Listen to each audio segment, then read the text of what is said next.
Delight IAS पर आप सभी का एक बार फिर से बहुत बहुत स्वागत है। तो यूपीएससी प्रीलिम्स एग्जामिनेशन जो है 2025 का अब ज़्यादा दूर नहीं है। आप लोगों की एक डिमांड थी कि सर एग्जामिनेशन हॉल को लेकर एक प्रॉपर स्ट्रेटेजी वीडियो जो है वो आप बना दीजिए। किस तरह की स्ट्रेटेजी को एग्जामिनेशन हॉल में फॉलो करना है, या हम लोग इसी के साथ ये भी बात कर लेंगे कि पेपर वाले दिन आपका किस तरह का रूटीन रहना चाहिए। वो सब चीज़ें भी हम लोग थोड़ा अच्छे से डिस्कस कर लेंगे। मेरे हिसाब से कहीं ना कहीं पे आपको इससे बहुत ज़्यादा बेनिफिट देखने को मिलेगा। बहुत ध्यान से स्लोली इस वीडियो को देखिएगा और एक एक चीज़ पर फोकस करने का प्रयास करिएगा। सबसे पहली चीज तो मैं आपको एक चीज बता दूं कि आपने 2 साल से तैयारी की है, 3 साल से की है, 4 से की है, इस बात का जो परिणाम है वो एक ही दिन में तय होने वाला है ना। इस दिन में 2 एग्जाम होने हैं आपके, एक जीएस का और एक सीसेट का। और अगर ये दिन आपका आपके अकॉर्डिंग नहीं गया है ना, पेपर का डिफिकल्ट आना आसान आना वो डिफरेंट मैटर है, बट अगर ये दिन आपके पक्ष में नहीं रहा और आपकी कमियों के चलते, आपके रूटीन के चलते, आपकी स्ट्रेटेजी अगर बिगड़ गई तो उसके चलते आपका पूरा करियर भी स्पॉइल हो सकता है। आप कहोगे सर एक अटेम्प्ट से क्या फर्क पड़ता है? फर्क नहीं पड़ता है।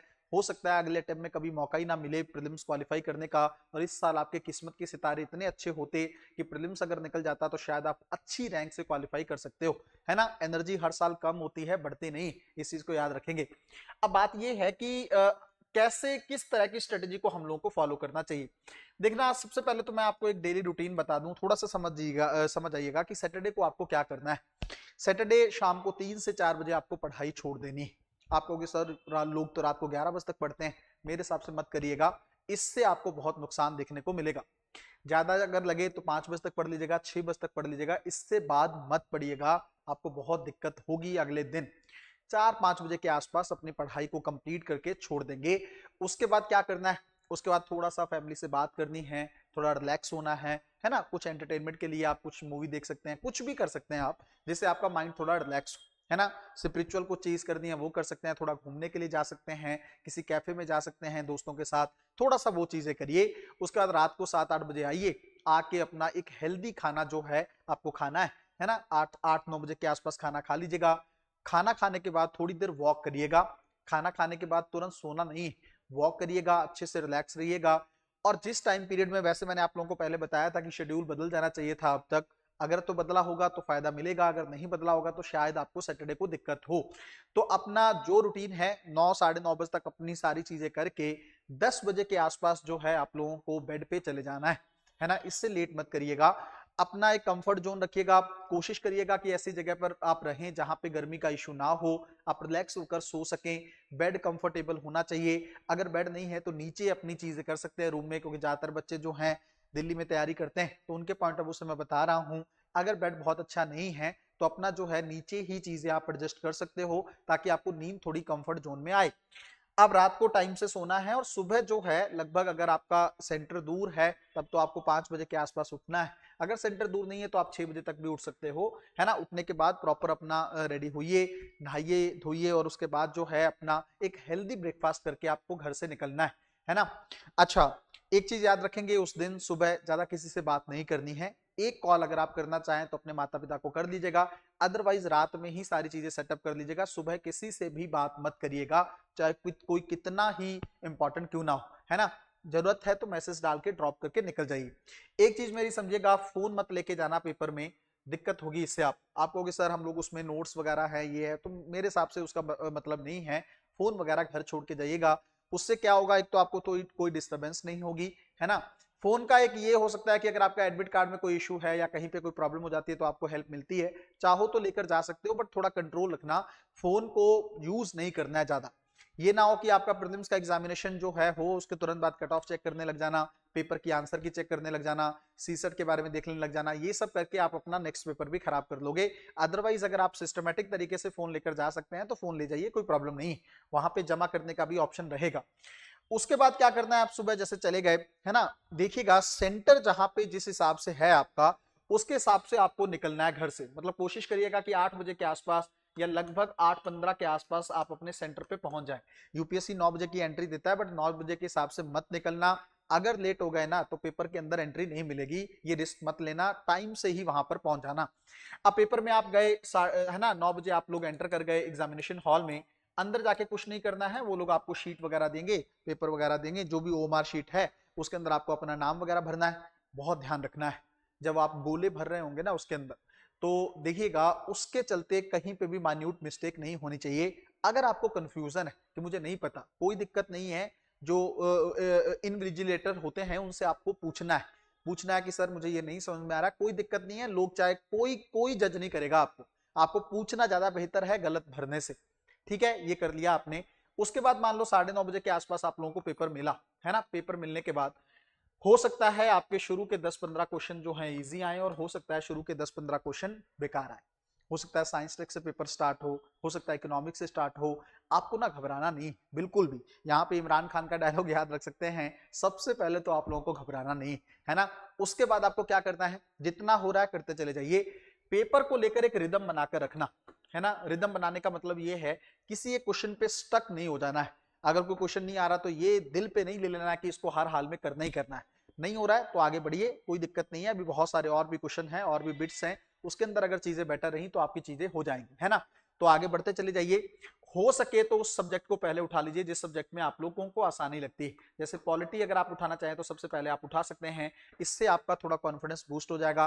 किसी बच्चे का इकोनॉमिक्स अच्छा हो तो वो इकोनॉमिक्स उठा सकता है, किसी की ज्योग्राफी अच्छी हो तो वो ज्योग्राफी से स्टार्ट कर सकता है, कोई प्रॉब्लम है नहीं, है ना। पेपर के एक चीज से लेकर जैसे 9:30 बजे से लेने के बाद 11 बजे तक आप लोगों को एक चीज ध्यान रखनी है, अपने कॉन्फिडेंस को डाउन नहीं जाने देना है, चाहे कैसा भी पेपर क्यों ना हो। मेरी इस बात को अगर दिमाग में बैठा लेंगे ना तो बहुत ज्यादा बेनिफिट देखने को मिलेगा आपको। आप खाली हाथ लौट कर नहीं आएंगे, सफलता के साथ आएंगे। 2 घंटे आपका कॉन्फिडेंस लूज नहीं होना चाहिए, लेकिन ओवर कॉन्फिडेंस भी नहीं आना चाहिए।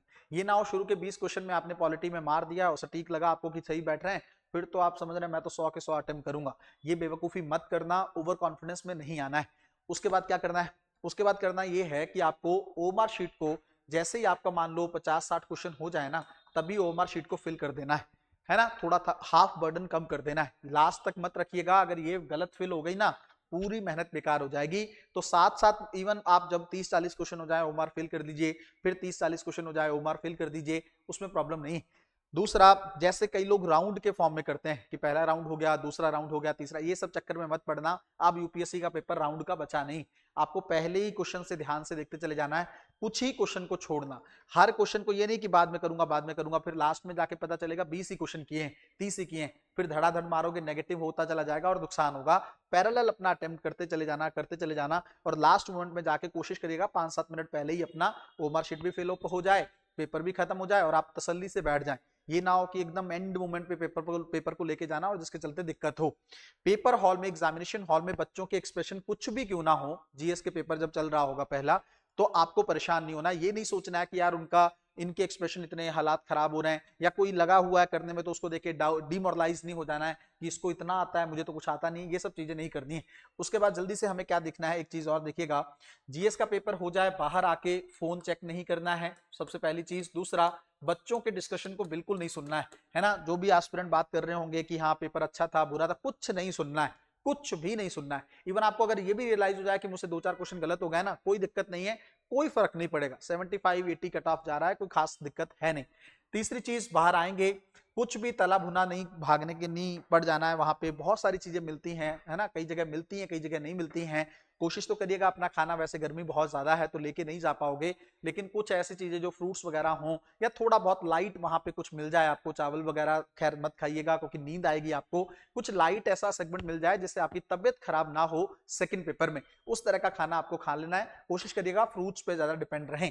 अब उसके बाद क्या करना है, उन 2 घंटों 2-2.5 घंटे का जो गैप रहेगा बीच में, उसमें पहले तो थोड़ा सा जीएस के पेपर के बाद अपने आप को रेस्ट देना है ना, खाना वाना खाना चाहो खा लो। फिर उसके बाद में थोड़ा सा ना सीसेट के जो फॉर्मूले वगैरह है उसको थोड़ा सा रिवाइज कर लेना। कई लोग कहते हैं 2 घंटे में कुछ नहीं करना चाहिए, ऐसे मत करना, पेपर मत सॉल्व करने लग जाना, कहीं लग जाना पीवाईक्यू देखने या फिर लग जाना अपने ट्रिक्स को करने, वो सब नहीं करना है। आपको सिर्फ फॉर्मूले देखने हैं सीसेट के, मैथ के क्या है, रीजनिंग के क्या है, अगर आपने नोट्स बना रखे हैं उसको बस देख लीजिएगा पेपर से पहले, और थोड़ा टाइम से फिर से एग्जामिनेशन हॉल की तरफ जाना है। शायद 2 बजे फिर से एंट्री होती है तो आप उससे पहले ही 5-10 मिनट पहले वहां पे चले जाना और ज्यादा किसी की बात नहीं सुननी है। सीसेट के अंदर इस चीज को ध्यान में रखना है, सबसे पहले आपको रीजनिंग करनी है, उसके बाद आपको मैथ करना है, फिर आपको कॉम्प्रिहेंशन की तरफ जाना है। चाहे दुनिया कुछ भी कहती रहे, आपको इसी स्ट्रेटेजी पे स्टक रहना है। है ना। सीसेट में सवाल नहीं हो 2, 3, 4, 10 कोई दिक्कत नहीं है, कॉन्फिडेंस लूज मत करना। इसमें भी ध्यान रखना 2.5 से 4.5 तक आपको कॉन्फिडेंस को बिल्कुल लूज नहीं करना है ना। एकदम रिलैक्स तरीके से पेपर को देना है, आराम से हो जाएगा अगर आप निश्चिंत रहोगे। अगर आप प्रेशर में आओगे तो आपको दिक्कत का सामना करना पड़ेगा। 4:30 बजे के बाद आप चाहे आंसर की देखो कुछ भी देखो, मेरे हिसाब से उस दिन का ये रूटीन भी मान लीजिएगा, घर आइएगा सुकून से, क्योंकि देखो बदल तो नहीं सकते ना उस चीज को। अगर आप 4:30 बजे के तुरंत बाद देखने लगेंगे तो पेपर थोड़ी बदल जाएगा, मार्कशीट तो गई, उसमें तो कोई बदलाव होगा नहीं, तो फिर क्या जल्दबाजी करने का क्या मतलब। आइए सुकून से बैठिए और किसी अच्छे संस्थान की को देखना है ना। हमारी तरफ से भी की आएगी, तो मैं तो कहूंगा कहीं और ध्यान मत देना, डिलाइट आईएएस की पर यकीन करना। पिछले साल भी बच्चों ने एकदम एग्जैक्ट जो है मार्क्स निकाले थे और उनका क्वालिफाई गया था, है ना। तो इस चीज को समझ के चलना, ज्यादा इधर उधर की कीज के पीछे मत भागना। हम की जारी करेंगे, उससे अपने आप को लिंक कर लेना। इवन लाइव सेशन हुआ तो लाइव कर लेंगे ताकि डाउट्स भी ले लें। तो ये चीजें हम लोग पेपर के बाद कर लेंगे, है ना। निश्चिंत रहना और कोशिश करना कि संस्थान की वीडियोस पर ही ट्रस्ट करो। इधर उधर बहुत सारी अफवाहें चलेंगी कट ऑफ को लेकर, आंसर कीज को लेकर, कुछ मत सुनना। जो बात कहूं बस उसको मान लेना, कहानी वहीं पे आपको खड़ी होती हुई दिखेगी, है ना। बहुत बहुत शुभकामनाएं मेरी तरफ से आप लोगों को। हालांकि सैटरडे होगा तो हम लोग बात कर लेंगे, लेकिन अगर बात ना हो क्योंकि तबीयत इस समय सही नहीं है, तो आप लोगों को इस चीज को याद रखना है कि मेरी दिल से शुभकामनाएं आप लोगों को एग्जाम के लिए हैं। बहुत बेहतर करिएगा, पॉजिटिव रह के करिएगा। ईश्वर ने आपके लिए बहुत अच्छा सोच के रखा है। मन को एकदम पॉजिटिव रख के इस बार एग्जाम में जाना है और सफलता के बिना लौटना नहीं। मिलते हैं अगली वीडियो में, तब तक अपना ध्यान रखें, अपनी पढ़ाई को बहुत अच्छे तरीके से करते रहें। बहुत बहुत धन्यवाद।